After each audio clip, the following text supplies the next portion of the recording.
Happy Friday, October Friday! 7th, the first Friday of the quarter, I think. Pretty sure. Yeah. Happy Q4, a lot of people talking into it. You guys saw the topic today, REI ethics along the seller's sales journey. Excited to chat about that. What's rocking over there on the west side of Florida, Papa P? Bro, I'm in Central Florida, baby. I'm repping Central? Oh, I thought it was Central west. Florida. Don't get me mixed up with those Gulf Coast people, okay? That's a different breed over there.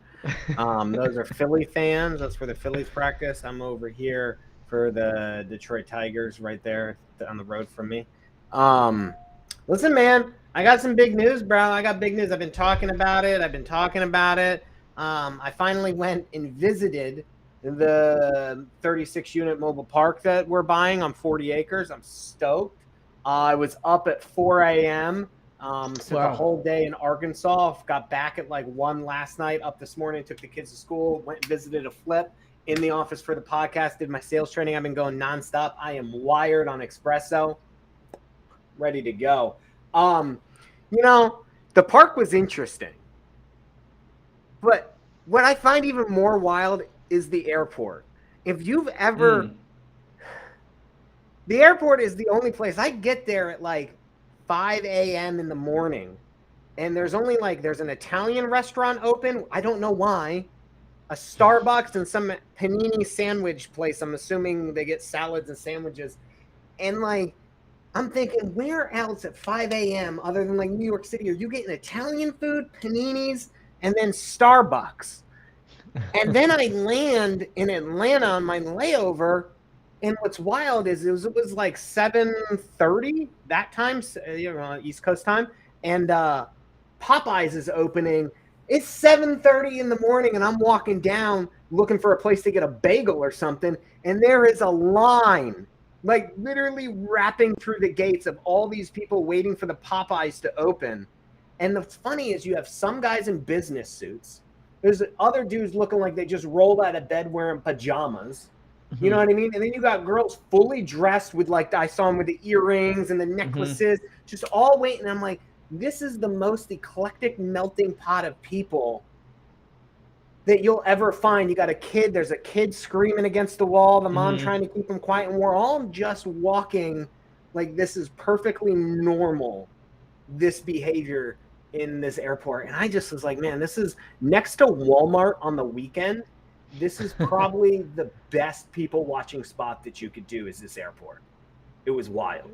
Humans are fascinating creatures for sure. I found myself some recent airport trips thinking the same thing. I even was a little bit of an animal and tried to sleep at the airport just because it was convenient for flying back from North Carolina a month or so ago. And me and my uncle was flying. My uncle was flying to Puerto Rico, but we ended up both taking a connecting trip to Atlanta. Tried sleeping in the airport. Couldn't fall asleep on the floor. Went to Atlanta as well, but it is interesting, like people sleeping on the floor, random food spots open. To fascinating human watching spot. Wear hoodies, got the ostrich, like hell. I don't know if you know what the ostrich like neck pillow is. It goes over your head, and you can like. And I saw that. I saw a guy straight looking like the Unabomber. Don't know how they let him in the airport. He was the modern day Unabomber. He had his fucking hoodie on up over his head with his like Beats headphones and the neck pillow. I'm like, this dude looks scary as shit. Like, I don't know why we're not questioning it. Some old lady left her bag in the Chick-fil-A line, and one of the workers was freaking out. I was like, oh shit, do I need to run? And I'm like figuring out like what's in this bag. Do I need to run somewhere? Because you're not allowed to leave your bag alone at the airport where they're calling security. And they were about to call security on this old lady until she claimed her bag. Hang on. But here's an interesting thing. I want to say this as human behavior as we're talking about this. I get on my plane. And I don't know if anyone's had this happen to them. I get on my plane, and I think I'm a nice guy. But I also believe, like, I don't like when people pretend they don't know what they're doing. I'm on 42C. C is the fucking aisle. You want to know why? Because I pre-planned my flight up there, and I made sure I got all aisle seats. I get up there. Flight is basically packed. There's speckled openings as people behind me are boarding. And I get up there, and there's a couple in my row. A lady and a baby in my seat. What I assume is her husband next to her, and another like older lady, whatever, against the window. And I look at the lady and I'm like, I think that's my seat. And she just looks at me and she doesn't say anything, and she's holding her baby. and there's her husband next to her, and he's looking up at me, and she's like, and I'm like, I think that's my seat. And she like looks up at the numbers and then looks at her husband and then looks at me. And so the flight attendant comes over. And she hasn't like admitted anything, said anything. Lady, you know you're in my fucking seat, okay? You know this. And the flight attendant's like, what's your name? So she gives her, that's all she says is her last name. The flight attendant looks her up, and is like, oh, you're in 42E, which is across the aisle in the middle between two other people. So we all know what happened. They didn't plan. They got separated from her husband. Her and her husband wanted to sit together. So instead of asking to sit together, they just took my seat. So the lady's like, and he's like, you're in 42E. And she starts to get up. And I'm like, you know what? That's totally okay. Like, you be with your family. I'll go sit over there. I don't give a shit. It's the middle row. It sucks, but whatever. Moral of the story is I had a fundamental problem with the fact that this lady played dumb, that she didn't know what she did. All she had to do was wait for that person to sit and say, excuse me, sir, that's my husband. Do you think I could sit with my child next to him? There is no normal U.S. human that would have said no to a mother and her child sitting next to her husband.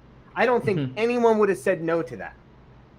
But I think it's fucked up that she just pretended that she didn't know, like, it's the body language in the face. Like, she didn't know she was in my seat. Like, oops-a-daisy. I didn't know this wasn't my seating arrangement. Like, you knew, lady. You So anyway. And I mean, that's similar to the topic, or like a lot of what we're talking about is just kind of like communication, being transparent, stuff like that. But that's also a little bit of like a norm in human behavior too, of like taking the path of least resistance.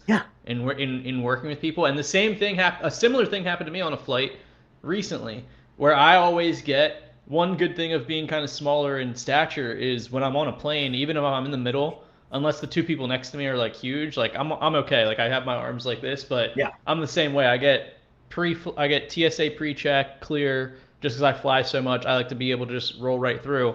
So I always get the window seat, and I usually go to the back just so I can kind of like sleep and chill. And also my biggest pet peeve, this also goes kind of just with human behavior that we're going to talk about, and like, communication. Biggest pet peeve in the entire world. I commented this on Matt Aitchison's Facebook post. He's a stud investor out of California. I think he just bought a hotel in Utah. He's been on the podcast before. He was asking people, mostly real estate people commented, what their biggest pet peeve is. Biggest pet peeve of mine in the entire world is if I'm on a plane, let's say 42C, and people, I don't have my bag up top. I always put a backpack with my laptop underneath. When people start getting up behind you and trying to go in front of you. Where are you going? What on earth? I just want to ask people, what on earth is going through your head that, one, you think that that's acceptable of just getting past people, and two, at the end of the day, it's almost like when cars go around your, not even as worse as that, it's worse than that. It's like, if you're checking a bag, we're all going to the same place. Like, I understand people are wired up and they've been on a plane for 3 hours maybe, but like, what on earth in your head? Like, who raised you that you think that's my biggest pet peeve? Why the fuck are you even standing at this point? Sit the fuck down. Yeah, that happened to me. It was mind-boggling. I'm just sitting there. No shit. I was in the aisle on my one flight because I had connecting flights.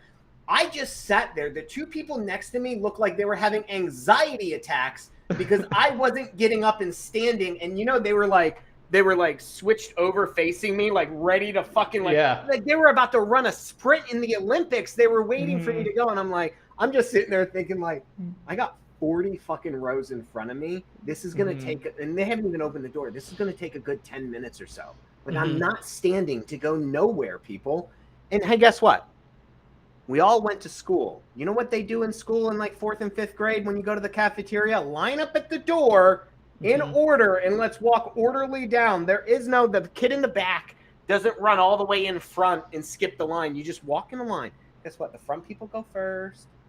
And it's one of my pet peeves. I would agree. I think you're a psychopath if that is not a pet peeve of yours. Yeah, that's a good way to put it. Yeah. I think 100%. Your life must be chaos if you don't think that's a pet peeve. Anyway. No, I went to the park, 36 units. It was phenomenal, very clean. It's funny. because like the guy taught, I met the seller, which I think is important to know. Good relationship with the wholesalers who sold me the deal. I met one of them out there with the seller. You know the Oh, deal.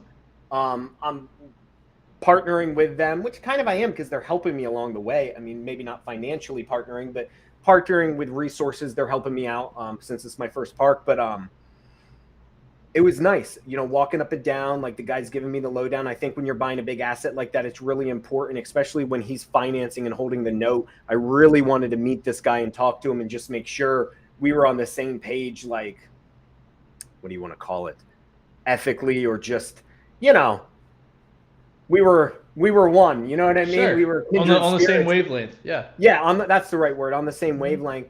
And it was nice. I really felt like I felt like he's going to be there, because when you're taking over the assets, some of them are on housing authority and there's going to be checks and rent. He might pick up some rent. And I just wanted to make sure I wasn't going to run in. You get some of these sellers who want to offload these assets and they don't give a shit. And then you could lose rent in the mix. And then it's a headache of calling the previous seller and getting rent checks and, you know, telling the tenant they did the wrong. You got to cancel that check. And I just didn't want to have any of that. And I would say the wholesalers, Tyler and Jeff, they did a phenomenal job coordinating everything. I was able to fly in and fly out. Everyone was on time. I walked the whole park. The guy was hilarious. This guy legitimately developed this park, and he was telling us a story about how he went out and he was like staking poles in the ground of where all the mobiles and pads were going to go. And he was explaining the process of developing the park, the cost of it. He knew the history of all the people. And I think what's important too is, like, I was meeting the one wholesaler and they had bought, I'm going to fuck it up, maybe 2 other parks from him. And I think he might even have more to sell them, and they really maintain a good relationship with this guy, because Arkansas is, like, I guess from my understanding, that area of Little Rock is kind of like, you know, people, you know, and you run into them, especially these mobile investors. They wanted to make sure I kept that relationship intact. Love and that. I had no problem doing that. So instead of using the word I was using the word we. You know, when he would ask me a question, what are you going to do? I would look at the wholesaler and I would say, well, what do you think? Can we do that? You know what I mean? To really stress that, like, hey man, I'm doing this with them, because I didn't want to come in and take control of that walkthrough and ruin it for them, because they did me a favor selling me this deal. And I don't mean they did me a favor by, like, you know, oh, they only sold it to me or something like that. I mean, they structured a good deal, good terms, good price. You know what I mean? They're working with me on it. Those are things that don't come along in the wholesaling industry a lot. And I feel like a buyer, when you get that type of relationship with a wholesaler, it's our job as buyers to be able to do that. And I bought it sight unseen. I gave them my word. So for all the fucking flippers that can't buy a fucking property sight unseen, I mean, come on. So you just need the right information. They had that. They were communicative. So I was able to call them about the rent rolls and stuff, and very good. So I felt like, you know, I wanted to maintain that relationship with them. And that meant that I had to maintain that relationship with the seller for the wholesaler, essentially. And I think that's an important thing. But I love the park, man. I'm stoked. We close on it at the end of the month. I still got a lot of things I got to get my ducks in a row with documentation and SEC filings for the syndication. But it's a learning process. But I mean, I think I'm stoked, and I know the seller is going to be there at the end to help with any issues, especially when I'm taking over the park. And he offered his assistance too. And I think that's huge. The seller offering assistance after the fact speaks volumes for the wholesaler's relationship and integrity with that seller. And I don't think anyone talks about it enough in this industry. I love that, dude. I'm stoked for you as well. Are you going to be shooting back out there at the end of the month then for the closing, or you can do it remotely? Yeah, so we're handling the property management in-house. So I'm probably, for the first month or two, going to be flying out there the first weekend of each month and just meeting and collecting rent and trying to transfer everybody over to electronic payments, handing out letters, introducing myself, stuff like that. And also toeing the line, like, this guy didn't take bullshit, man. His park is clean because he'd get on people. He's like, I don't let them fucking park in the yard. If I see it in the yard, I tell them they need to get in the driveway or they're out of here.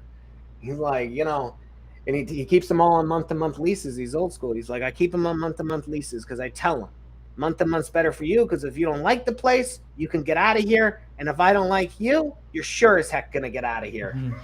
I was like, I dig it, man. Yeah, dude, bring the Thor hammer with you.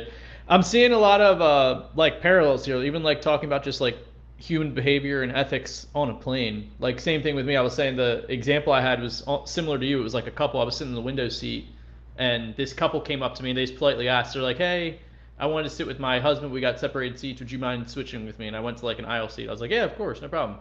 I think I said I was like, I'm genuinely happy to do so. And they like Yeah, offered to get me like a drink or food on the plane. I was like, "Nah, makes I'm you good. feel good. Yeah.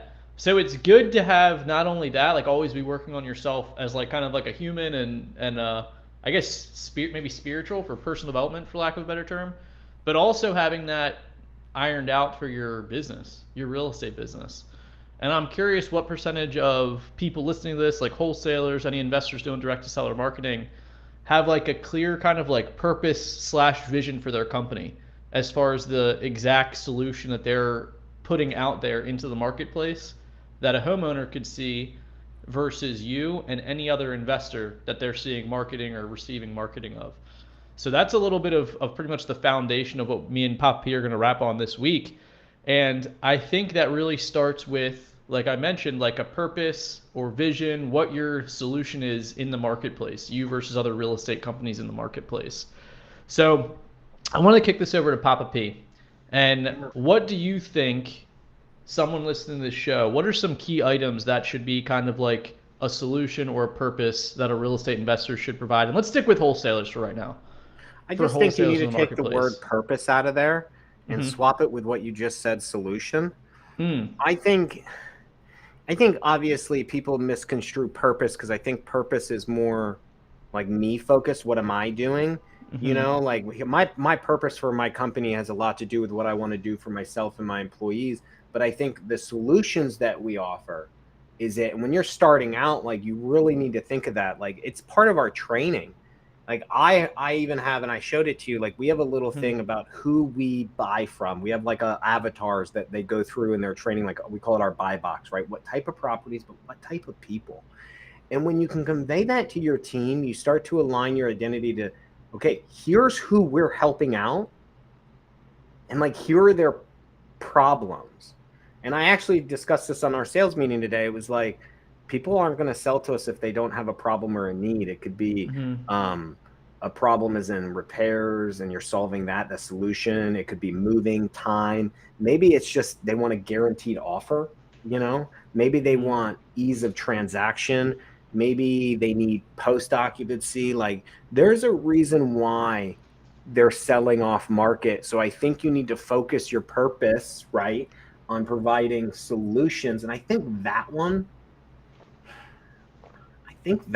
easy to do from the beginning. And I think everybody assumes like when you start out, man, and maybe it was because I think you and I were wholesaling way back in the day. And like back then it really was about like repairs and cash. Mm-hmm. Like that was it. Like I'm offering cash. And back then that was pretty important. Like, you know what I Mm-hmm. mean? Like because loans were harder to come by, selling to people there weren't a lot of buyers, and repairs, like people weren't taking that shit on. So but that's not the case anymore. It's really more complex than that nowadays, especially as things become more complex in today's market. So I think you have to focus on the solutions to the sellers. Mm-hmm. Love that. Yeah, and I think the purpose thing I was thinking of is kind of how the episode idea originated. Just thinking of it really starts with you as a leader having a purpose, and so much that you guys listen to is like, understanding your why or your purpose. So I think I was kind of thinking about that for ourselves and our Well, company, being able to review that every day, and then how it translates to you guys is the step above that Papa P's talking about. Like, what is the solution? Absolutely love that. Um, so as we kind of go through here, guys, chronologically, we have the solution, and like we said, it's kind of changed from 2013ish range for me and Papa P, or for me yeah. starting out up until now. So it's really good to have that. I love that you talk about that with your team because that's huge for just like team morale and team clarity.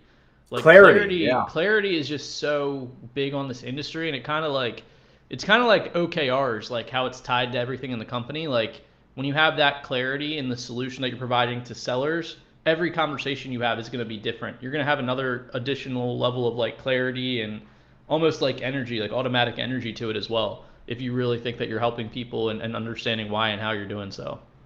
Well, you touched on it there, and I don't think enough people do it. And I think as we move into a world of virtual teams, and I know there's competing thoughts on virtual versus in-house. In-house is easier to do this, give the team the clarity. Virtual is harder. We tend to forget about it. Yeah. But letting your team know, not just your managers, not just your partners, but letting the team know when a deal closes and what the seller has said or what problem you solved. Acquisitions necessarily don't always focus on the problem. Yeah, we do. We tell them we can help them, but it's transactions who really experiences the helping of the problem. Acquisition says we can solve it. Transactions really has to solve it, right? Or some other part of your company department, right? Maybe you got a realtor involved, whatever. Bringing that back at the end of the deal and really letting your team know, especially that acquisition agent, how it ended up and what that seller was grateful for or what we did. And also showing them photos. So like if repairs is the problem, I'll tell you what, like it is pure clarity when you can bring your team in on a group call or even in person and show them what the property actually looked like and tie that into what their notes said or how their call went, so they can really get the reality of what solutions you're providing and what type of pain or problems these people are having. I'm getting fired up just hearing this broken down. Papa P just rapping on that. Yeah, I love that. Yeah, if that's possible for you guys to bake that into some type of weekly rhythm, maybe you guys have like an all team meeting, something along those lines, or maybe one day in the week where you guys go through like KPIs, numbers, stuff like that. Even baking in 5-10 minutes of some type of gratitude and understanding like the 360-degree view of how you're able to help sellers. Like that's absolutely amazing. I'm getting fired up off important. Yeah. Next thing, so once we have our solution, and I love that you're bringing that home all the way, is your marketing. So we know there's a ton of different marketing out there. Papa P can expand on what he's currently doing, maybe stuff he's done in the past. But it's interesting how once you have your solution, now you need to get your solution in front of your target avatar, which Papa P mentioned as well, understanding your avatar. He has an amazing graphic he showed us earlier in the week. What are your thoughts, or what's like important in marketing to convey to a seller? Here's the thing, man, is like it's tough conveying to somebody in the very beginning of your journey a specific message, because one, it costs more money, costs more time, costs more effort. So what we do is with REI Ops Center and the way we could split out our data, we can really hone in on different groups and segments of our data to really target it on outbound. So for outbound marketing, so we can send out very niche direct mails, a lot of them, not a small niche, but like we could send out 10 different postcards in one mailing campaign that speaks specifically to tired landlords, repairs, utilities. So we can send the message that way. RVMs, check your locality for legality, talk to your attorney, whether or not you do them or not, there's issues, but I'm not giving you advice to do RVMs. But in that, since you're able to talk and leave a message, you're really able to maybe name a couple things. So for like us, hypothetically, if we do, and I'm not saying we do them, RVMs are always a skeptical thing. When you're recording the message, you have the type of list in front of you. So like we'll drop, hypothetically, list for tired landlords, or a list for pet owners, or a list for fucking liens or absentees or whatever it is. And in the message, because I see the type of list, we break every single message out by list type. So we don't group them all together. Again, we break them out hypothetically, and we leave a message specific to that saying we could solve that problem. I think doing the other kind of marketing, inbound with a direct message, could be costly. TV ads, radio ads, that's a lot of different ads that you have to run to speak specific about a problem. So for example, like let's talk about the hurricane. So you could be running a general ad and then you want to do a TV ad. You have two choices, right? And I don't do TV ads, but you would have to go record another ad speaking specifically that you're the solution for hurricane. And then do you pay for both, or do you pull off your general one and put in the hurricane one? Or does it make sense to run both? Same thing with radio ads. And then same thing with like your website. Do you have different landing pages for each pain point? All these things come in, and maybe not just so much on the money, right? Because let's say you pull out your general TV ad and replace it with a hurricane related ad. That's the same amount of money, but it took you time and effort to do that, pulling you away from something else in your business if you don't have a big team to handle that for you. So I think the message can become a bit tricky in the beginning. Unless you're doing the outbound where you can really break it out by list and get specific in that outbound message. I think inbound can be more expensive and difficult for newbies. For sure. No, good points. Great. Good points. And I'm also thinking of what's coming up in thought for me is like maybe on the initial touch, if you're doing outbound stuff, you don't necessarily need to say you don't have to have your entire solution laid out there, like versus like a website that might have a specific thing. And once you actually get rapport with the seller or get a hold of them and they have you confirm they have a property of any interest in selling, that's when you can say, hey, well, here's our solution. We actually specialize in this county in probate or foreclosure, saving people from foreclosure, XYZ. But the solution, being able to communicate that, have your team empathetically want to help is huge for sure. Yeah, the other thing is I'm going to skip ahead and say you're talking about the lead. That conveying of that message happens in our script too. And I've been using like storytelling my entire life, probably got it from like my dad, but like I tend to always storytell like a third party story. So like, and I added it in our script, in our new script. So like if you're having problems with tenants, we try to convey, and I tell the team like my stories are their stories, and they try to relate something. Even if they weren't here for that exact example, they'll try to relate some other story they've heard and say, hey, we have helped somebody like that before. Hey, we've helped people with bad tenants before. We can do evictions. We can help you with post-docs. We can help you with all of these things. Is that something that you would be interested in? Mm-hmm. And that allows them to understand that you are their solution and that you have been through it, and knowing that you can handle that. You have to bring that up. If you don't, and you just say, yeah, I could do that, it's a little hard to believe, but if you could tell them how you've done it before and how that relates to them, they're more prone to believe you. 1,000,000%.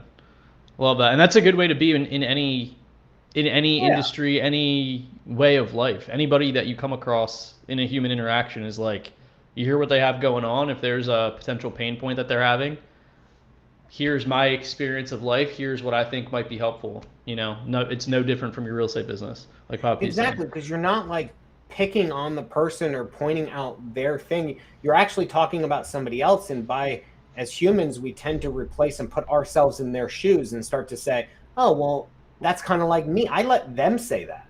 Oh, that's kind of like my situation. Mm-hmm. Oh, well, I have that same problem. So if he can handle them, he can handle me, and allows them to come to that realization themselves. I think that's important, man.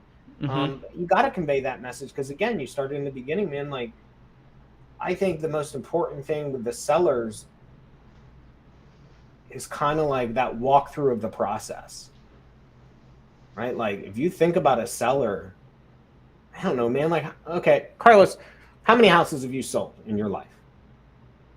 Wholesale, probably close to 100. Okay, 100. Fuck it, say 200. Who knows? Mm-hmm. Maybe you add in all the other things you've helped and JV'd on. Who knows? It's probably even more than that, because who was keeping count in 2013? I know I wasn't. I didn't start keeping count until IG made me. How about your parents? 5, 6. Yeah. Like my mom? 1? Until she started, like, my family's done, like, we've done flips as a family together, but like until that point, like 1. Mm-hmm. They sold their house in New Jersey in like 1987 when they moved to PA, and then they hadn't sold another house for never. Mm-hmm. So they don't know, and I think that's what people miss out on. It's like we're so focused on like solving a problem, but wouldn't you say, like, if I always look at it from like my mom's point of view. My mom, it's not that she wouldn't want to sell or doesn't want to sell her property if she needs to. She's going to be confused because she's never done it. The last time she sold a house was 1988 or 87, right? Mm-hmm. So I need to walk that person just through it, just like it was my mom. Here's what we can do, and here's what's going to happen. And it's not a lot different than a realtor when they meet a seller for the first time Realtors are trained to understand that these people are not professionals, and we need to walk them through that process. And part of the process is the solution. I think it's very similar. Yeah. And that's where I think people miss out on, and I think that's the disservice we do in this industry, is like, we just forget that grandma has only sold one house 50 years ago, and she's nervous. Mm-hmm. And you got commission breath, bro. Mm-hmm. Yeah, get rid of the commission breath. I love the principle of kind of like assuming they don't know. Yeah. Assuming they don't know, and that you're there to educate them, let them know. One thing I get super fired up on is seeing companies that have a website or a certain page that says, this is our house buying process. And it's literally like a graphic, similar to like Poppy has amazing graphics for his company internally. It's an external one that's like, hey, this is how the process works. We're going to come to the house. We're going to assess the repairs. We're going to give an offer. Once you sign a contract, it walks them through the entire thing. You're sent to the title company. And I've seen that on people's websites. They give that to a seller. Sellers can find it themselves. You can put it into the drip campaign, follow-up sequences, and investor views. Really fires me up to see that. Just to set expectations. That's another principle too, is setting expectations. So I think the most important thing, and we have one here, we created it a couple years ago and we're redoing it, and I want to put it in the contract. I want to actually have, I was going to ask John, who's not here today, but I was going to ask John to add it to the back of my contract in DocuSign. We call it a transaction guidebook, the TGB, right? And it's like for the TC, because the TC always has problems of repeating themselves. Here's the process. Here's what's going to happen. Here's your expectation. Here's this. And, sellers don't listen, but it's exact process. Here's what's going to, from the moment you sign, here's what's going to happen. Here's how the money works. Here's how the showings works. Here's how the title company works. Here's how many times you're going to get called. Here's what you're allowed to do. Here's are your rights, like blah, blah, blah, blah, blah, blah, blah, blah. So they see that when they get when they sign the contract. And I think that's important. That's kind of like what you're talking. It's that transparency with that seller. And I just don't think like people do it, man. Mm-hmm. Yeah, 100%. I mean, it's good. That's why like we were thinking about this episode. It's like, for me, I was thinking that it's something good, almost like a reflective exercise, just to understand like how clear are you on this with you and your team. If you're solo, how well do you have this ironed out? So super important. Definitely agree. The next thing that I was kind of thinking of, I know it's communication as far as like texting, email, phone call, communication with the seller. That's kind of where I have it chronologically, even though you're going to be communicating the entire time. What are some and I'm curious for you, like internally, do you have any type of like etiquette, or do you speak of like, hey, we should be returning emails in this time? Like, hey, we should be calling them, leaving a voicemail, I'm curious like how that would reflect anybody else that's thinking about this. Man, it's like I have this thing of treating people like they were in a relationship with you. Like as a salesperson, I always relate things to like dating, and it's like, or marriage, whatever you want to call it, partner, whatever you're into. And it's like, you need to treat sellers like you're in that relationship. So what would you do if you go too much? You're annoying, and you're probably not going to get a second date or a third date, or, if you're hounding them, they're going to feel too much pressure. If you're not talking to them, they're going to worry. I lost the deal. I remember I lost the deal. It was fucking forever ago, 5-6 years ago. I was on my own. I was gonna make like 20 grand. We were wholetailing the deal. This was before I knew it was wholetailing. We were just buying and putting it back on the market. And I didn't call the seller back because in my mind, we signed a contract, put the deposit down, boom, boom, boom. Title's gonna close it in like 2 weeks or 3 weeks or whatever. She sold to somebody else. And when I called her, I was pissed. And she goes, well, you never called me again, so I figured you weren't buying it. And I just shut up. And I signed the memo release because I had a memo on it. And I shut the fuck up because I knew I fucked up. And it was in that moment I was like, damn, I wasn't communicating. That's when I knew I needed the TC. So like I treat it like that. Like I don't have rules, but it's like, you got to understand people work off emotions, right? Like, how would you feel if you're selling your house and that person's not being communicated? And the other thing I learned as a realtor is people love, ready for this? The no update. All you got to coin that. Hey, just letting you know. Hey, just calling. I got no update for you. Yeah. Just wanted to let you know I didn't. So I always say it like this. I used to do it as a realtor because when you're taking long before 2019 and 2020, when houses sold in a day, you'd be sitting on the market for like a month, 2 months, 3 months, and you don't always have updates for the seller. Well, the problem is my listing agreements, my sellers were always able to cancel without cause. No fee, no charge, no nothing. Because if you didn't want to work with me, fuck me, or fuck it, just fire me, right? Mm-hmm. So I always knew, and I lost a couple listings because they were like, well, we didn't get any updates from you, so we figured you weren't working on it. I was like, well, I had no updates. And the one guy I remember was like, you should have just told me that. So the no Update. I love that. So I have RTC, and she's phenomenal at it. It's just like, hey, like, I really don't have anything. If you need me, here we go. And it's in our book, like, the first couple weeks, nothing. We're not going to need much from you. There's a seller info sheet you got to fill out. Not much is going to be needed while we do title work. So, we're going to have blah, blah, blah, but not much is going to be needed on your end. This is when we do our magic. Mm-hmm. Amazing. That fires me up. And it keeps coming back to the airplane story. Just like, I don't know. Being a good person. It's just basic humanity and like not thinking the entire universe is just you. Like, and you're chasing a check, man. Like, I'm not going to get into it, but I've run into people that I would never do business with again because they care more about the buyer than they do the seller. Mm-hmm. And I don't agree with that, because I'm buying somebody's life retirement asset, their biggest money check they're going to get in their life. To us, $40K may not be much. We make it in a week. To them, that's a year's salary in the market I'm in anyway. Like, the average price that people make down here is like 40 to 50K. You're paying, someone's making 40K from selling their house. That's an annual payment. That's an annual salary. And this is their only house. Why am I not going to do them more justice than the buyer? The buyer should know what they're doing. The buyer's buying it on terms. The seller is doing us a favor. The buyer's not doing me a favor. I need a good relationship with my buyer, but that buyer needs to understand the seller needs X, Y, Z. You're buying this based on X, Y, and Z. And it's the seller that I got to walk through the steps. Because remember, the flipper or the buy and hold guy, he's done this 100 times for the most part. The seller hasn't. I got to take care of that seller. I need that seller relationship. And you and I were talking about it before. You know what's going to happen? The seller's the one who's going to leave you angry reviews on Google and Facebook. The buyer is just going to talk shit on you to his buddies at the real estate investment meeting on Thursday night.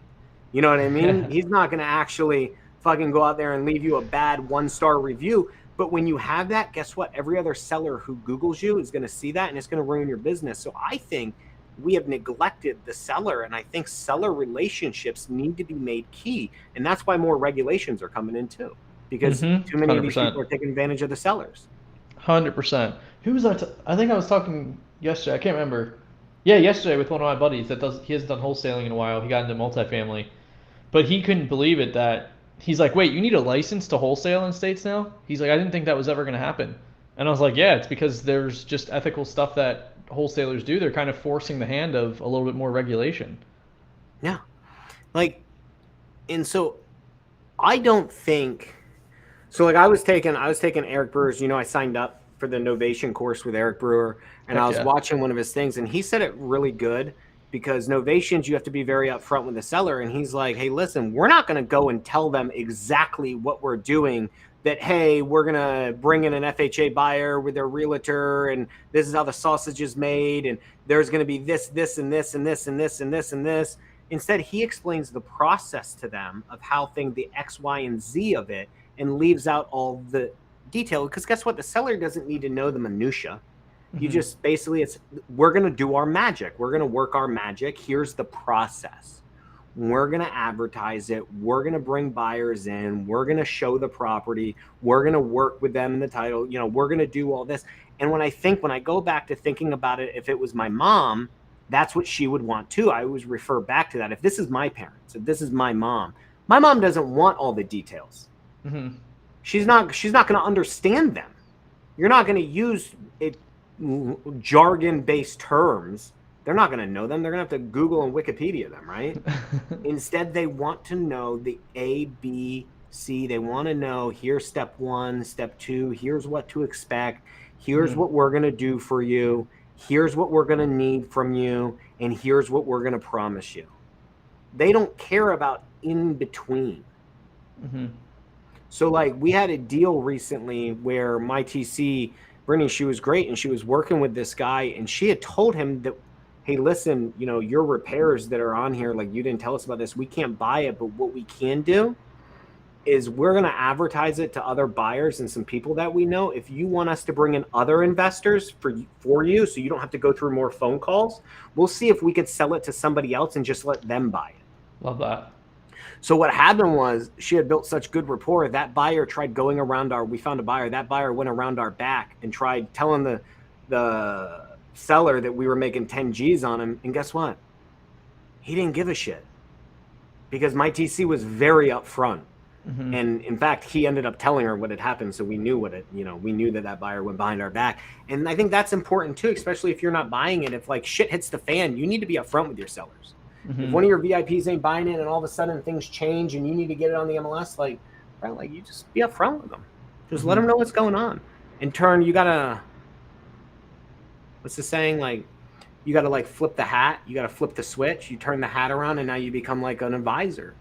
Mm-hmm. You start telling, hey, listen, I can't do anything with this, but our goal, right? Our purpose here is to still help solve your problem. And do you still want this sold? Like, here's what we can do. If not, I totally understand. We just want to make sure we don't leave you hanging. Mm-hmm. Some will say no. Most of them say yes. 100%. And that brings us to the presentation of the contract or the offer, kind of ties right into that. And I was going to start off like talking about, for me, when I first started off, just putting bandit signs, and I was lucky. First call for bandit sign turned into a deal. Really? I was putting off, I was taking phone calls for bandit signs and direct mail to start off. And I remember out of the gate, I would go to properties. So I was doing like lead manager acquisitions. I'd go to properties, went to every single appointment in person. This is before phone and virtual wholesaling was mainstream. But I ethically would always feel bad, kind of like with my instructions from the company that I was with, of saying like, hey, presenting a cash offer. I had access to the MLS, so I don't run my own comps. I would typically check on the price, like, hey, what's the most I could offer here? What's the maximum? And I would have some advice. But I would go in there saying I'm a cash buyer when I'm literally listening to Sean Terry podcasts, learning wholesaling, did not have any cash to buy properties, even beat up ones in Baltimore for 40, 50 grand. But ethically, that was something that I was like, man, I don't necessarily like this. I was confident in my team, and we were able to sell a bunch. And as stuff went, as partners progressed, we would buy them ourselves, and our partner would rehab them and stuff like that. But even going into that, like my very beginning stages, energy draining. Like that's one thing when I started with Investor Fuse, like 3 years after that. Like I got energy from working with companies, being a consultant, showing them how to use a CRM, giving advice, meeting with people, getting relationships with people all over the country the last 7 years. So that's something that gave me energy. When I would meet with people in Baltimore, like row houses in Baltimore, negotiating them down to their last dollar and saying that I'm a direct cash buyer, it was energy draining. And it didn't ethically feel the best. I have a new approach to it now, 10 years later, after talking to so many people that do it nationwide or, all over the country, and a lot of good people that do it and understanding it more. But just starting off out of college, I was like, man, this is kind of like crazy. And it was nice that I had the proof of theory, like close the deal within a month of doing it, which was awesome. And we had a buyer already lined up that he took me to other rentals he had in the area, Saul Rivera. He took me to other places he had in Brooklyn Park in Baltimore. And I was like, oh, this is pretty cool. Like, I understand. Like, he's pretty much just wants to, like, be able to buy properties easier for still cheap. Like, that's kind of what we're doing, and understanding the purpose on the backside, like what we're providing for buyers. This episode, we're specifically talking about, we're focusing on sellers, but that helped me understand when I showed him the property that he bought. I was like, oh, this is what he's doing. Like, he's just trying to buy rentals in this little neighborhood. I was like, this is pretty cool. But the seller side, I enjoyed the buyer side. I was like, this is cool. Like, you're just helping people get rental properties. That's what a lot of it was in Baltimore, like good cash flow deals. So I was like, that's cool. But the seller side still, I was like, I wasn't a huge fan of that. Yeah. And I think that touches on the time. So we were kind of talking about like as a newbie, like that's the only method you have because I think that was all that was you were being taught back then. Um, I was kind of saying before it was like, you know, as you get better with things, your options open up and you're able to. So when you say you're a buyer, you very well could be. So for example, like the mobile home park, like they were going to buy it. They decided they couldn't get the funds or whatever. I don't know their reason, but I know he wanted the park. He owns other parks, and he ended up wholesaling to me because he heard me talking about it, and we had a conversation about it, and I asked him to buy it. I wanted to buy it. So right there, he could have bought it, didn't. So that wasn't a lie. There's times, especially now with creative finance, like if you're following like Pace Morby, he's always talking about collaboration. You could nowadays not be lying when you say you're a buyer because maybe you partner with me who's got money. You're putting in the sweat equity. I'm bringing the money, and you may not have the cash, but you're still buying it, and you might be on the LLC that owns it, something like that. There's many ways around it, but I get what you're saying. People always tell me, so my company's name is Real Offers Cash. People are always like, man, you got that backwards. Why isn't it Real Cash Offers? And I always tell them, I said, because the offers are real and the cash isn't. Because I'm giving you a real offer, but that cash isn't real because we're a wholesaling company. You know what I mean? So like right there in the name, Real Offers might be cash. Not Real Cash Offers. And it's like, I think that can be tough ethically for some newbies. I think they need to expand their horizons, I guess, for that, which I don't think was possible in 2013, 14, 15, 16. I mean, creative finance wasn't as well known. We didn't have YouTube University. You didn't have these masterminds. But I think nowadays people could redo stuff. Let me ask you something. When you went through, I was curious, when you were talking, did you go through the script and tell them you were assigning it or finding another buyer? No. Sorry, I didn't catch that. Try tapping above to edit. Siri's listening to me right now. Siri's always listening. Would you explain to them at all? Like you had it in your contract, right? Yep, and that's still the same contract that we have on the the first version of Investor Fuse. So it's like the third line says we have the right to assign to an end buyer. Okay. So let me ask you though, when you were doing it, did you actually go through? So you know what I'm talking about. Like when you're reading the script, do you purposely skip over that section? Or do you read through it and maybe not talk about it, but at least read it? Or do you purposely skip it, move on to something else to distract them from that line that's in there?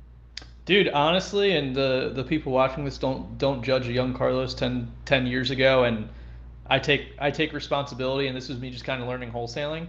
Really, I would just give them a contract. I would say, hey, this is a standard contract. It's the 2-page contract that's in the original version of Investor Fuse, a purchase contract that has the assignment clause. I would say, hey, this is the price that we're looking to do. We can close within 30 days. Look through the contract with you. But I would tell them, I would say, hey, look through the contract with lawyer, attorney. And then what would happen is probably like roughly 1 in every 3, 1 in every 5 people would have some type of question about the contract. And then that's when I would say, oh, like it's just how the contract is. Like we have the right to assign it to another buyer, or we might buy it under another LLC, something like that. Which ended up happening down the line with our partner that had multiple LLCs and stuff. Eventually, that does happen, right? Okay. Yeah. 2013 was a wild time where you really could, for everybody listening, you really could just hand somebody a contract and ask them to sign, and they would. Dude, I would roll around with my car. I would roll around in my car, and I had a little black folder. Yeah, you keep your contracts in there. I had printed out contracts and would literally write the address, the price 100%, right on there. Me too. Leave it right on the kitchen table, and then that's what I would follow up with. But yeah, that was definitely in it. And it was like a little bit uncomfortable. Like I didn't enjoy that. Some part of that's personality wise, because like on the DISC assessment, I'm like super high I, like as high as it goes. Like I want to make sure relationships are good with everybody, and like I don't want to cause anybody like pain or discomfort or anything like that. And I think a lot of people that would be doing wholesaling are more so high D, which that's like my second thing. But they're like driver. They're like, hey, let's get this deal going. Hey, we're making money. This is how I'm doing it. Hey, they read the contract. If they sign it, like they're good to go. Like they're agreeing to it as soon as they touch pen to paper there. But yeah, that was something that was a little uncomfortable. I was like, even they're signing the contract. I'm like, Is this the best thing that we could do? Is it the best thing that we could do? Is giving them a 60% ARV offer. Sometimes it was, and we were able to perform, which was good. Sometimes we'd have to go back and negotiate price, of course, or sometimes we weren't able to find a buyer. I'm like, hey, we let people out of contract, stuff like that. So it's not like we did anything unethical at the end of the day, but still, it wasn't something that I like fully understand at the time. It's like very brand new newbie. I think so. That was the same. So I wasn't doing it your way. I was 100%, and I don't agree with it, but I didn't know any better. I was skipping that part of the contract. It was in my contract, and I would use the deflection. I would kind of skip past it, touch on something else, and raise a question so they would talk about it. So just visually they're skipping over it and they're moving on. I'm like, and this is blah blah blah, and oh well, look at paragraph 8 down here, and then I pick on something else to distract them. And I didn't agree with that, and like it took me, I don't know, until I redid my contract with an attorney. I redid all my paragraphs and I wrote a new script. And the problem was too, backtracking, is sales process. When you're scaling, you got to train your people, because when they're doing it, they don't know, just like you, they don't feel comfortable saying it. Mm-hmm. They don't know how to respond to it. So what do? They also skip it, right? They don't know what to say. So when I wrote the new script, after I redid my contracts and stuff with an attorney, because you get that free contract just to get started, right? And then eventually, if you're not, you should hire an attorney to write a contract specifically to your needs. And then what I did was I wrote in there a paragraph. So like it's probably about 6 pages where we go paragraph by paragraph, and I give our closers exactly what to say for every paragraph, and they read through the contract with them. It takes a couple minutes. And my thing is you're going to want to go through this, whether you're listening and paying attention or not. It's our salespeople's job to explain this. And we go through and talk about the assignability. We actually say the word assignable, MLS. We're going to put it on the market. We're going to advertise it. We're going to look for people to buy this property with us. And that's kind of how we say it. And we reserve the right to assign it. And if they ask specifically, we explain to them that we may not be the end buyer. We work with a lot of people that are going to buy it. And that's what we're doing. And we don't know what we're going to do on this property. And that is the truth for us anyway. Mm-hmm. For us, we could buy it and keep it. We do a lot of flips. And so that's the thing too, as you get further along in your path, you start switching the way you conduct your business. Oh yeah. And it's hard for a newbie to do that because they probably have that same fear you had. Oh yeah. I think that's very common. That also reminds me of like somebody like Nick Perry's team, where they like schedule a call to go through the contract. Like they get ahead of it, and it sounds like similar to what you have built into you guys have built into your training too. Is like you're the one that's getting ahead of it. Like, hey, this is the assignment clause, this is the inspection. I even saw something this week that was good, where it was a quick TikTok or reel or something, where it was a good like getting in front of it, where it was like, hey, for us to go out to the property and take pictures, our SOP around this, or like our process around this, is you have to sign the contract with us at a certain price, just so that we know that you're willing to do business with us. We get so many opportunities to buy houses. We only go when we can agree on a price. Yeah. If the repairs are better, we can try to give you more. If the property is worse than what you're telling us over the phone, we'll renegotiate lower. But we at least need to be willing to go on the contract on that. I agree with that. And let's touch on renegotiations for a second. Okay, sure. I have never, and I do not agree, I have never renegotiated for the sake of renegotiating.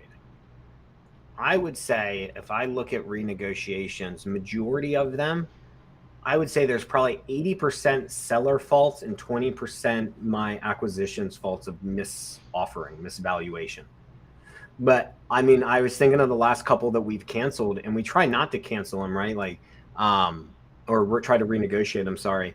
The sellers lied. Like I think of the one we recently canceled like last month in Texas. The guy didn't tell us there was foundation problems. See, I mean, we go through the notes, you know what I mean? And like, cause that's part of our renegotiation process, is explaining to them why there is. Like, you didn't tell us this. Like, man, if I knew there was foundation problems, I wouldn't have made this offer. Mm-hmm. And that's the thing, is like, I think there's a lot of people who renegotiate for sport, and I've seen it on Instagram, and I think that ruins, like, right, so you made an extra couple grand. Good for you. Good for you. Why the fuck would you do that? Mm-hmm. Like, unless there's a cause for renegotiation, I don't think you should be renegotiating for sport just to make an extra 10, 15. 100%. I think that comes back around too. Like, if someone ends up doing that and makes like a profit, like more of a profit when not necessary, I think it's gonna balance out on the other way somehow, some way, shape, or form in their business or their life. They're gonna end up losing that somehow on the back end.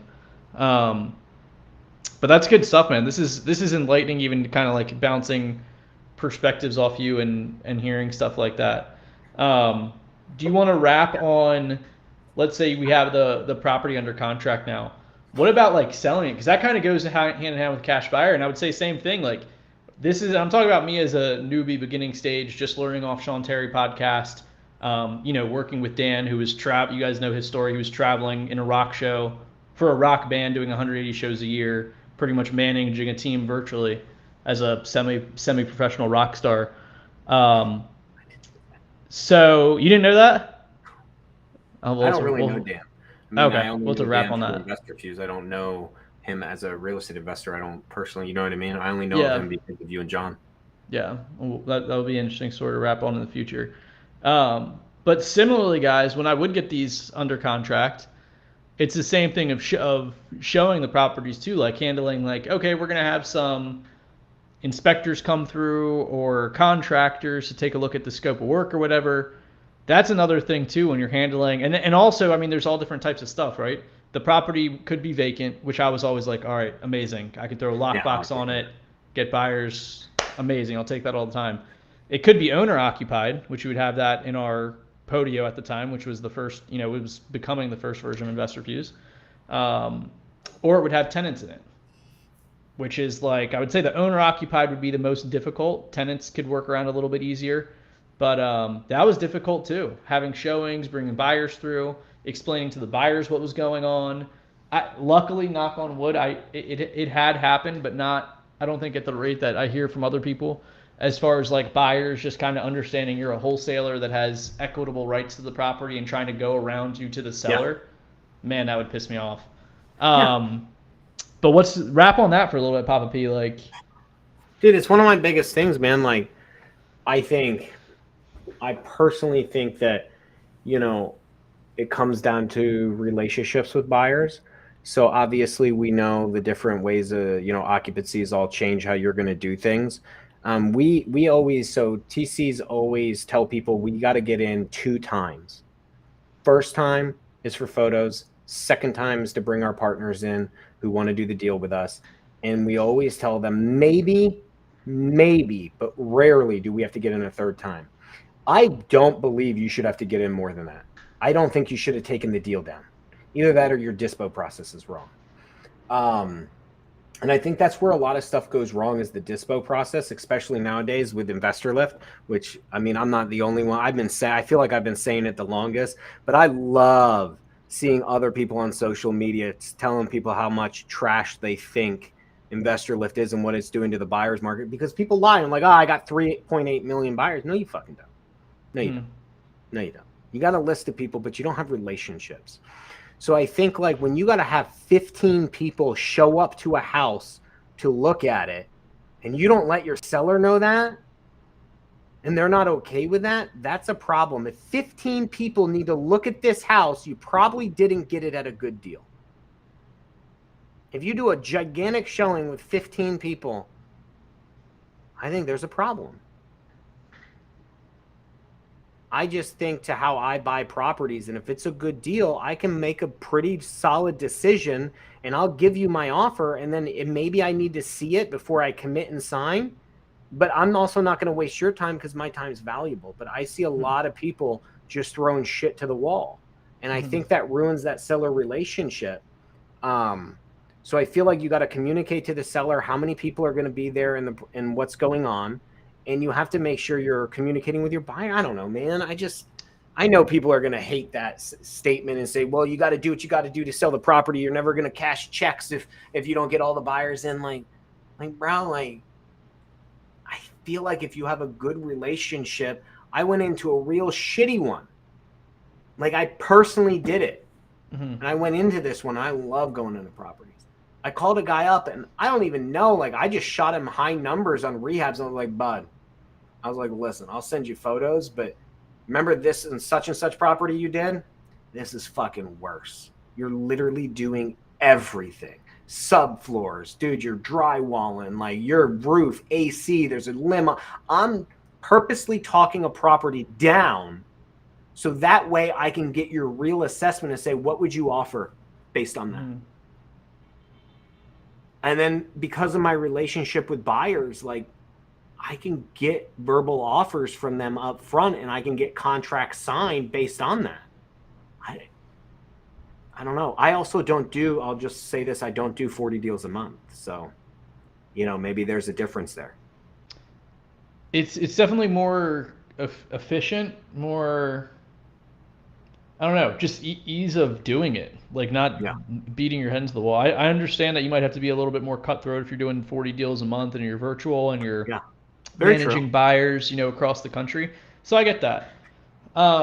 But I'm thinking of like the Stoic quote of like using the term cutthroat. This is an exact quote, but it's like, be cutthroat or be that hard on yourself, your own standards, and be understanding of other people. Like if you want to be that ruthless, in my own opinion, be as ruthless as you want on how you're doing your own consistency with your own habits and things that you're trying to instill in your day-to-day life to compound over time. You don't need to be that cutthroat on going around people or being like that on deals and buyers and stuff like that. And that's just me personally. I mean, but yeah, 40 deals a month, I'm sure you might have to do some things that's uncomfortable or, you know, not unethical. There's never a reason to be unethical. But so this I'm listening to what you're saying. Like, I think this is very good information. Like, you don't have to be unethical, but let me ask you something. You send it out to your VIPs first. Let's say you call them. They all turn it down. Okay. You start calling other buyers, non-VIPs, just other buyers that are in your system. And this would be going on the MLS for me personally, going on the MLS, pulling cash transactions the last year of anything close by. Going in your buyer CRM, whatever you're using, right? Going in your Excel sheets, whatever, and just calling people that are not your VIPs. Sending them the email with the information, one off, right? Nobody wants it. Okay. You then blast it out on a shitty system, right? Whatever you're using, right? It goes to 3.8 million people. You get a bunch of people calling. Nobody's willing to commit. They all want to see it. Not one person is willing to give you a number. They all want to see it. You schedule the showing. 2 people show up. You thought maybe 5 or 10 were, but only 2 people showed up because not everyone always shows up. They don't want it. You've now done 2 showings. You've done your pictures, and you've now sent it out to everybody. Now you get your stragglers, and this is a true story. You get your stragglers that come in. And the other 2 people didn't want to buy it. They walked it, didn't want it. Now someone else calls and says, I want to go see it. They won't commit. Do you set up that showing? You have 1 more person. Everyone else is turning it the fuck down. No one. VIPs don't want to see it. Your other buyers don't want to see it. The 2 people that went to it don't want it. Now you have a straggler. You've showed it twice. Pictures and showing. You need a 3rd access on an occupied property. What do you do? So in my mind, that's where it starts to get a little hairy. Because you've now exhausted your options and you're desperate. Personally, that's where I think you come into the seller and you start talking to them on a legitimate basis and giving them the choice of what they want to do. And I don't think anyone in this God green earth would agree with that. I think most people would just lie and set up a 3rd showing, even though now it'd be different. If my buyer said, I will pay this price, I just need to get to see it. And you validated this buyer and then I would set it up because I'm getting, but if I get another looky-loo, that's what we used to call them back in the day, looky-loos. If I get another looky-loo, I think I need to call the seller and have a talk with them about the reality of this house and what I cannot do for them and what I need to do. And if I can advertise it wider and get people. And that's where I'm at, Carlos. What would you do? Easier said than done, my man. Then that's like where you see, again, like looping it back to like a foundational topic of like human behavior psychology type stuff. It's like when money starts getting tight or any type of threat to your survival starts pushing in on you, or at least the thoughts of that. It's a threat, right? It's survival of the deal. There's a threat to the survival of your deal. What do you do? that's when people can start acting a little, things start getting a little hairy. People start doing stuff that isn't maybe their normal behavior. Maybe it is if it's somebody that doesn't have great ethics, but sometimes even people with good ethics can be pushed into type behaviors. They need to make, if they're dependent on that deal to close, you don't know, man. You don't know. You know what my dad always used to say? What do you say? Character is what you do when no one's watching. I love that. I mean, I know I always thought he came up with it, and then I got older and realized he didn't. But either way, when I was a kid, he would say that to me and my sisters. Character is what you do when no one's watching, and that's how I always make my decisions. And it may have cost me money, but it's like, I don't have to explain my actions to anybody but myself. No one's watching me. I could lie to this seller and never tell anybody about it.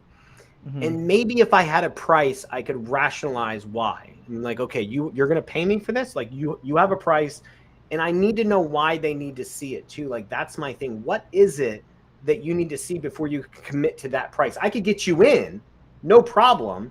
Because if I have a signed contract, I'm getting that person in no matter what, right? Like that's, I got a guaranteed buyer. I can now honestly tell the seller, I need to get my guy in order for us to close. That's the truth now. But if he's not going to sign and he wants to get in, and this is my fourth showing, third showing, whatever it is, and I've already been through my entire dispo flow, with the exception of listing it on the MLS and going for realtors and shit.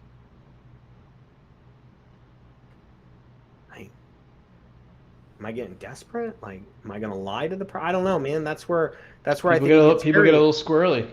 You get squirrely and you start getting desperate, and you say, I got to do what I got to do to make money. And you throw the seller to the wind. And that's when I get a lot of people. And I think that's where Eric Brewer really comes in with the novations, and he picks up the pieces, and Pace Morby comes in with creative finance and picks up the pieces, because we're not being honest with them. And all Pace and Eric do, they're not doing anything different, with the exception of their communication of how they need their deal. Eric does deals one way, Pace does them another way. Pace still needs his terms to make it work. Eric needs his access in reasonable time to make his thing work. Not a lot is different than me. The difference is they're honest with the seller about it and put the seller in the driving seat to make that decision. And I think once you get to a certain point in your deal, you need to teach your team to put the seller in that driver's seat and allow them to make the decision. And that's what I did recently, or I didn't do it. That's what my team did recently on a deal, and we got into some shit with someone on it. And the seller was okay. Like, the seller loved us, and that's all that mattered. Because in the end, it was the seller's decision. I wasn't going to coerce the seller to do one thing or the other. We gave them advice and put them in the driver's seat. And then he sold the property. He made the decision, which is what we were hoping he would do. But we weren't going to tell him because it wasn't a part of his original terms that he wanted. He had to make that decision to break his own terms. I wasn't going to force him to do that. I love that, dude. Be a vehicle, be a good ethical vehicle, and let them drive it. They're going to 9 out of 10, honestly. And I think, like, if you allow them to make the decisions, they're going to typically agree with you. It's politics 101, man. Allow someone else to think it's their decision and they'll do what you want. But when you start forcing people, power versus force, right? When you start forcing people to do things, that's when your ethics come into play. And that's what I love about what Eric and Pace are doing with their stuff, which is why October, and we'll talk more about KPIs on next episode and planning for Q4. But that's why for Q4, we're implementing creative finance and novations into our strategy, because I just don't agree with the fucking shady ass wholesalers, man. I don't agree with their processes. And I think there's a lot of people who get out there who people look up to, and I don't think they should be leaders in the industry, because I think their character's in question. And I think that's why the industry is seeking more regulation, because of a lot of lack of character. And that's why Eric coined novations on our episode 2 weeks ago as wholesaling 2.0. Yeah, man, that's true. I mean, and Pace is an amazing guy. Eric's awesome. But yeah, I love that. That's a great way of putting it. Providing a vehicle, your solution is the vehicle. Open the door for the seller, let them drive. If they want it to go one way, they can do that. If they want to take another way to get to that route, they can do that as well. Let me ask you something.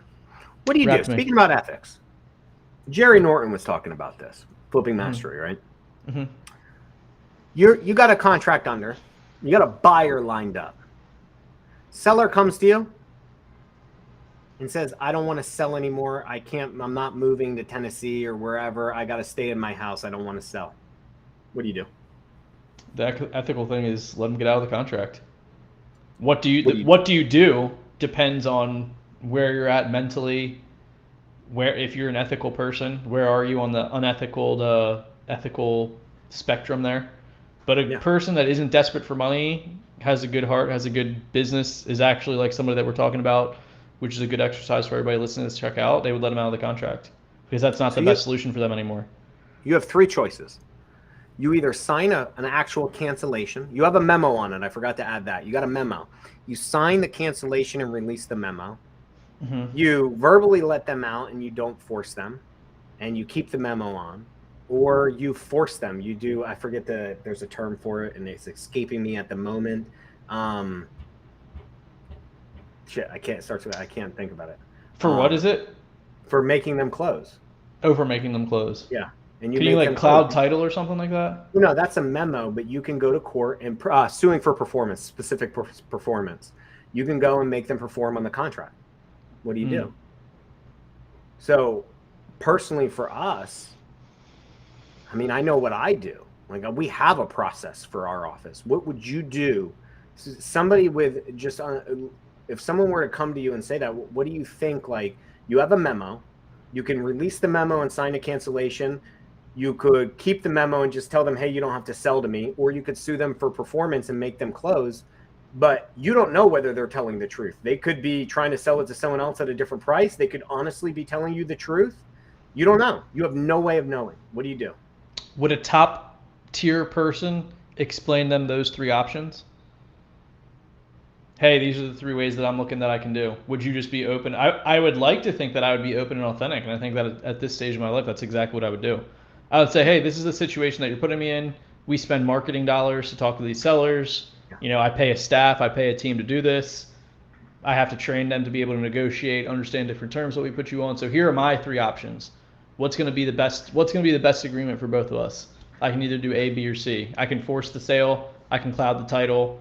I can let you out verbally, keep the clouded title, or I can cancel it, do a contract to cancel the agreement that we have. So I guess 3 or 4 different options there. I would probably authentically do that and try to get a read on the person. Yeah. We always do B. So like, I will never force somebody to sell me their house. Mm-hmm. But I consider it, and I've been lied to enough times where I have signed a cancellation and then saw them sell it for $5,000 higher or $2,000 higher.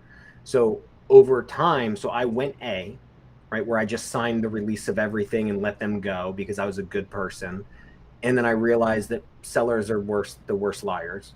So what we do is we tell them, we say, hey, listen, that we're not going to make you sell if you want to stay, but we do have a cloud on title, and we explain that to you when we signed the contract that we were going to record a memo, and we explain what paragraph it's in. And our closers always discuss that when they sign a contract. We go through that paragraph.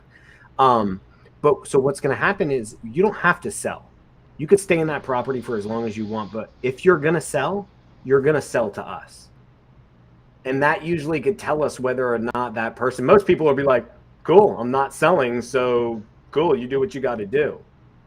Or somebody could start flipping out and they get angry. And when they get angry at you, then you know. Then you know they were trying to skate around you. But either way, I'm still not going to force you to sell. I feel like that's almost like a Godfather 1 way of finding out who it was. Yeah. What does Godfather say? Whoever said so, the Branzini meeting. Whenever he comes to you at the funeral, whoever presents that to you is the one who, and it was Tessio who came to him at the funeral and said that. And that's when he knew. And then got whacked. That's what we know. Now it's a good way to. That's a good way of. Wasn't he the one who got whacked when he's like leave the gun, grab the cannolis? Wasn't that who got whacked during that scene? I think that was when Tessio got whacked. Grab the gun, leave the cannolis, and Clemenza gets out and grabs it's like grab the cannolis. Anyway, I think that's the important thing. But that's what Jerry Norton was saying. He's like, bro, go after other deals. Like, you can't force somebody to sell. But I know people who have, and I won't do that, man. And let's say this. Let's say, now you could say, how long do you keep that memo? I don't know. Like, if 5 years goes by and you decide to sell, I'm not going to make you sell to me at 5 years ago price, okay? Like, I'm not going to do that. I'll release the memo because you were telling me the truth 5 years ago or even 1 year ago. But if a month passes and you're trying to sell it, you're selling to me. Like, I consider you reneged on our deal. So that's kind of how we would handle it. And I feel that's ethical. It may not be 100% ethical. Maybe the 100% Good Samaritan way would be to just sign the cancellation, sign the release. So I can't say I'm 100% on that one. Well, we'll think through it. I'm sure as you progress as a human, progress as an entrepreneur. Yeah. Nobody. What is the saying? You never cross the same river twice. It's like at different stages in your life, you think different things from your experiences and stuff. So grow different experiences. But yeah, we went through pretty much the entire kind of transaction from a seller's perspective.